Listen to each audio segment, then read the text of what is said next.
What happens when arrogance meets humility? 36,000 feet in the air. This story will make you rethink respect. Sir, that's my seat. The voice was calm, steady, and polite. It belonged to a man who looked like someone's grandfather. Soft gray hair, neatly trimmed beard, dressed in a brown cardigan and khaki pants. His name was Leonard Claiborne, and to everyone else on Flight 228 from Phoenix to Seattle, he just looked like an ordinary old man traveling alone. The younger man standing in front of him, Trevor Miles, couldn't have looked more different.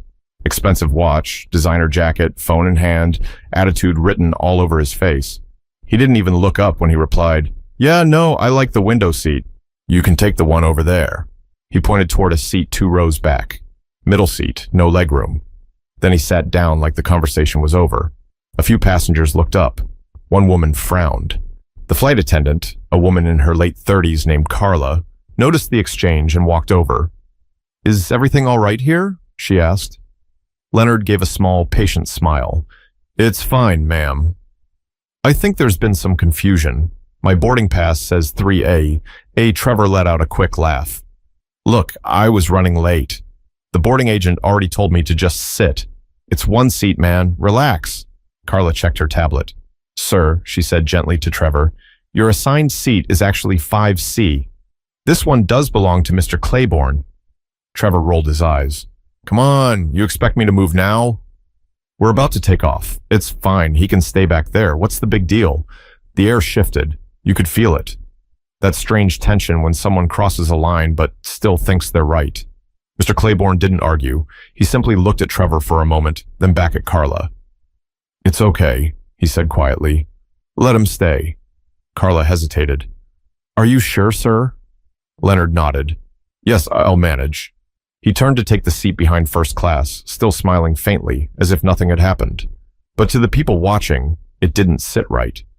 Something about the calm in his voice, the quiet dignity in the way he handled the disrespect. It made Trevor look smaller, even though he didn't realize it yet. But little did Trevor know, the man he'd just dismissed wasn't just another passenger. He was the reason the plane existed at all.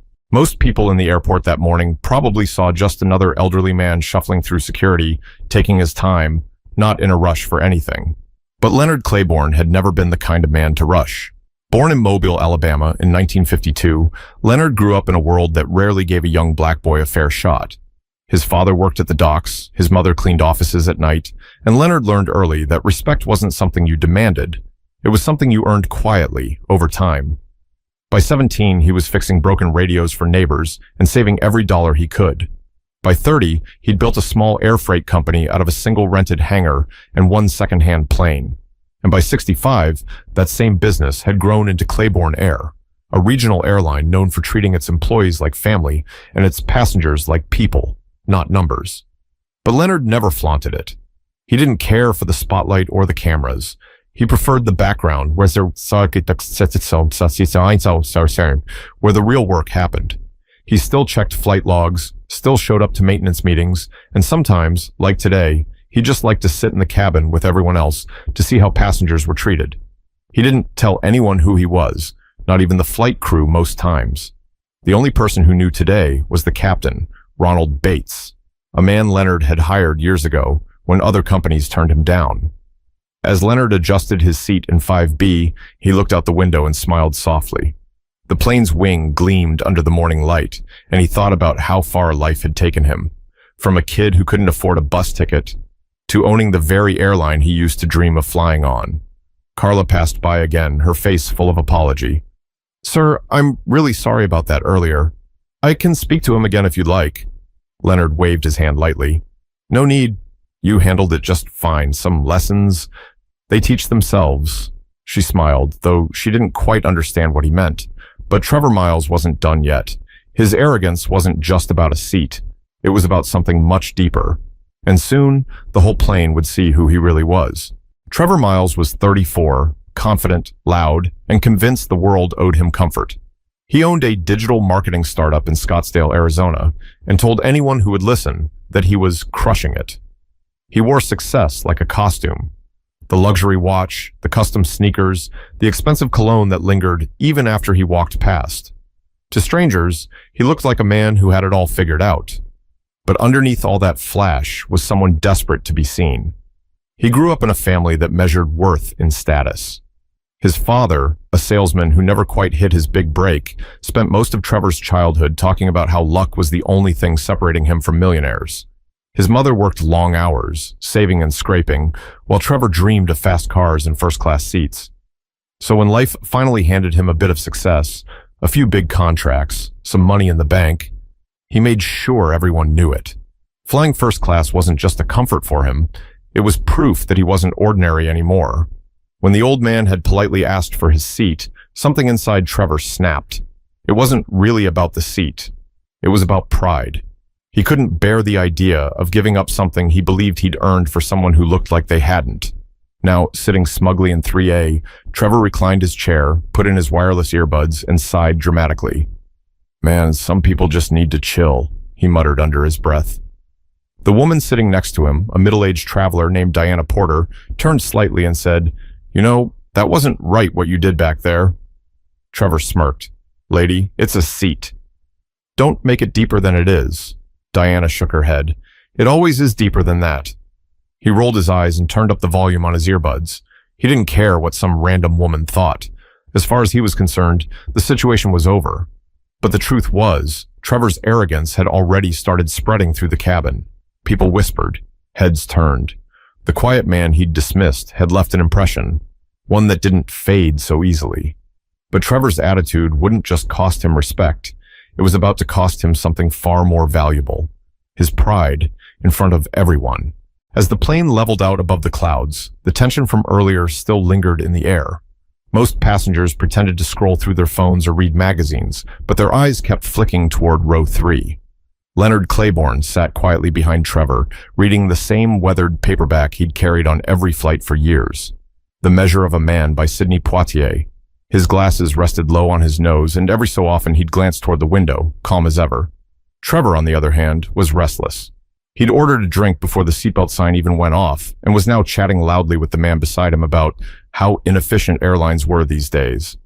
"Half these companies don't even know how to treat their customers," Trevor said. "If I ran one, I'd fire half the staff and start over." The man beside him gave a polite smile but didn't respond. A few rows back, Carla, the flight attendant, quietly refilled coffee cups. When she approached Leonard again, she said softly, "Sir, I still feel awful about earlier." "I can speak to the captain if you'd like to move back to your original seat. The passenger might cooperate now." Leonard chuckled lightly. "No need. I've learned more about people by sitting right here than I ever could from the front row." Carla tilted her head, curious. "You seem very calm about it." He closed his book and looked at her. "Calm doesn't mean you don't notice. It just means you understand." Before she could reply, Trevor snapped his fingers. "Hey, miss, can I get another drink here? I've been waiting forever." The rudeness in his tone drew eyes again. Carla's smile stiffened. "Of course, sir." "I'll bring it right over." When she turned, Leonard looked at Trevor for a moment, not with anger, but with quiet disappointment. He'd seen that attitude before.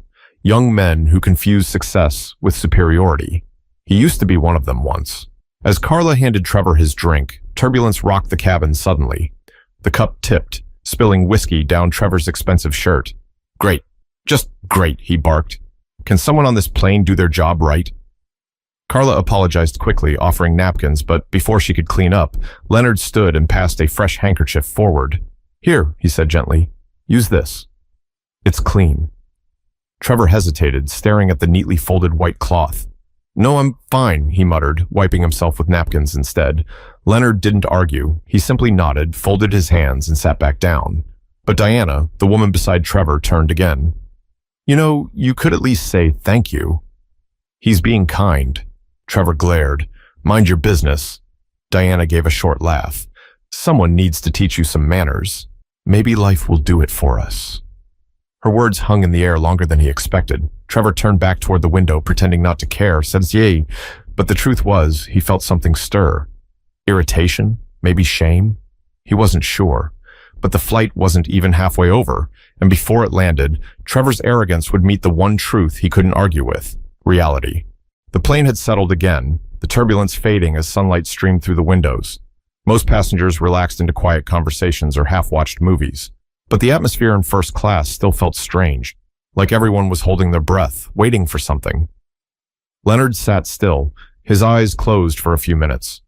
The hum of the engines reminded him of the old hangar he used to work in back in Mobile, when he'd spend nights repairing parts with borrowed tools and more determination than money. Back then, respect wasn't something anyone gave him.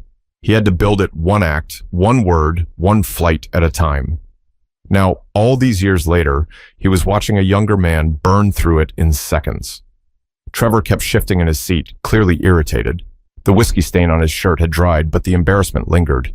Every time a passenger glanced his way, he could feel it. That quiet judgment, that unspoken, "You went too far." Diana looked over once more, speaking softly. "You know, people remember how you treat them." Especially when you think no one's watching, Trevor huffed out a dry laugh. "Lady, it's not that deep." She smiled slightly. "Maybe that's the problem. For some of us, it's always been that deep." He didn't answer. He just stared out the window again, the clouds rolling beneath them like endless white waves. Somewhere inside, something small, pride, guilt, maybe both, started to twist. Leonard opened his book again, flipping to the same page he'd read a dozen times before. He wasn't angry. He'd seen worse. But there was something about this young man, the way he carried himself like the world owed him respect, without realizing how much of it he was losing by the minute. When Carla passed through again, Leonard stopped her with a gentle tone. "You're doing a fine job, you know. Don't let one bad moment ruin your day." Her smile softened. "Thank you, Mr. Claiborne, was it?" "Yes, ma'am," he smiled. "And please call me Leonard." As she walked away, Leonard glanced toward Trevor one more time. The young man was still scrolling on his phone, trying to look unbothered, but his shoulders told a different story. Tense, uneasy, defensive. But soon, Trevor would have no place to hide, because the next words over the intercom would change the entire flight, and everyone on board would finally learn who Leonard Claiborne really was. About an hour into the flight, the cabin lights dimmed slightly as the captain's voice came through the intercom. "Good afternoon, ladies and gentlemen. This is Captain Bates speaking. We're cruising at 36,000 feet and expecting clear skies all the way into Seattle.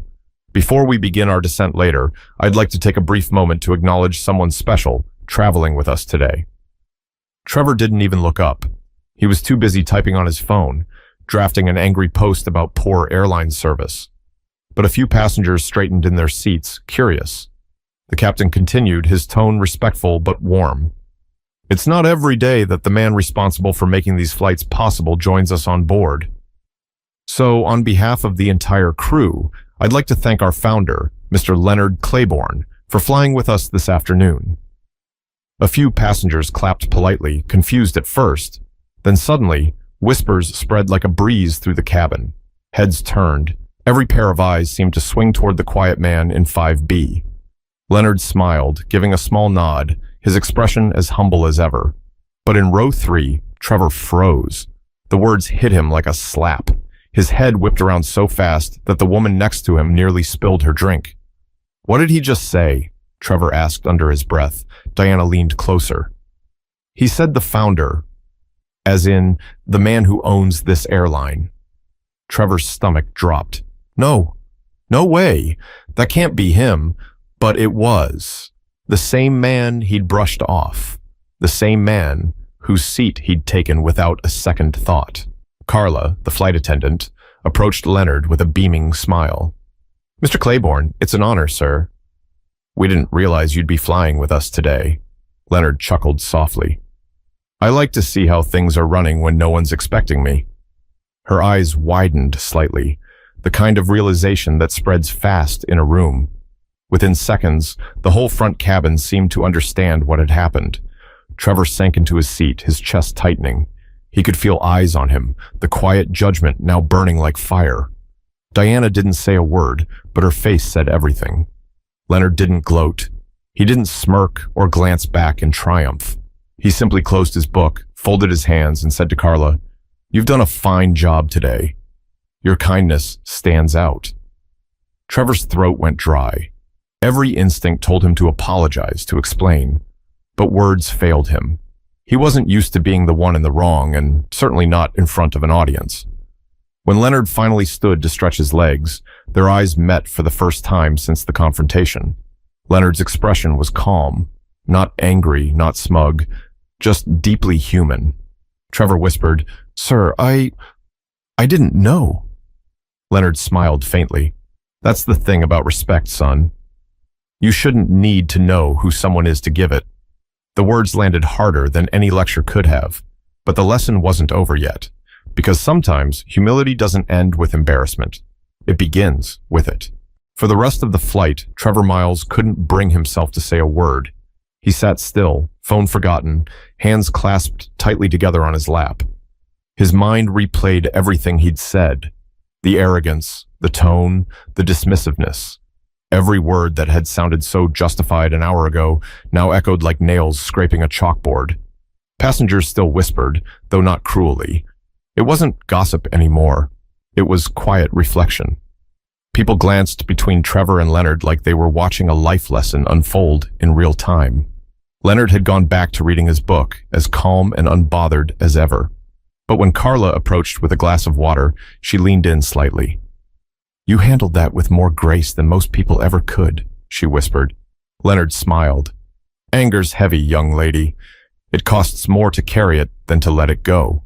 She nodded, eyes soft, before moving down the aisle. Trevor watched all of it.